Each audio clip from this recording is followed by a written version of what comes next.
एक बात बताओ दीदी बहन सब, खाना बनबैत काल में पहली बार हमरा बुते एते बड़का गलती भेलै। एहन गलती अहाँ सब नहीं करब। भेलै कि तो हम स्टूडियो के पूजा और के लिए मतलब उद्घाटन और भेल तो बाहर के आदमी और के खाना बनल तो हलवाई छल, हलवाई और खाना बनेलकै। हलवाई छलै मतलब खाना बनबै लए तो नून के से पैकेट छलै। तो अब क्या गो छल और खाली भ गेल ना, तै में की केल ओइ में नून के है ना एहने पैकेट में हलवाई की केलकै तो सोडा धऽ देलकै। तो सोडा धऽ देलकै कि ने तो सामान और लऽ लिए, जे सामान और बचि गेलै से खाना और बना कऽ। तो हमरा बुझायल कि से नमके वाला है तो ई छलै पूरे भरल छलै आ उ छलै मतलब खत्म भऽ गेल छलै नून आ सोडा छलै मतलब ओइ में धऽ देने छलै मतलब। तो फिर हम की कहलिए से एकरा केला फाड़िए से कनी है से वाला से हम देखियो मसाला के बर्तन ही देखा दै छी। एहि में हम से राखि लेलिए,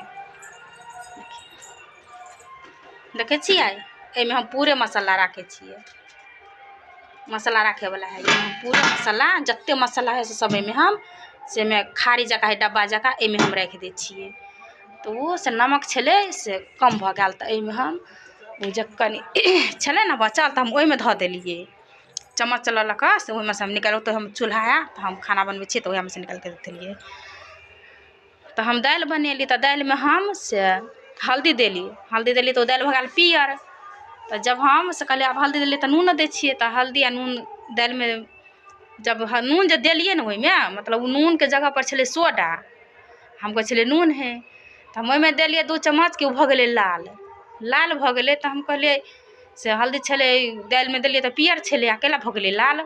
कहलिए कोई बात नहीं नहीं तो हेतै लाल भऽ गेल। दाल और बनेलिए बढ़िया से छौंक छाक के दाल बनेली तो हमर बेटी कहलकै मम्मी दे खाइ ला। तो पहले बच्चा के ना खाना दे खाइ ला तो फिर देलिए हम बेटी के खाइ ला देलिए तो कहे कि मम्मी दाल में नून कहाँ छी देने। हम कहलिए गे बेटी 2 चम्मच नून देलिए तो ये नहीं हो।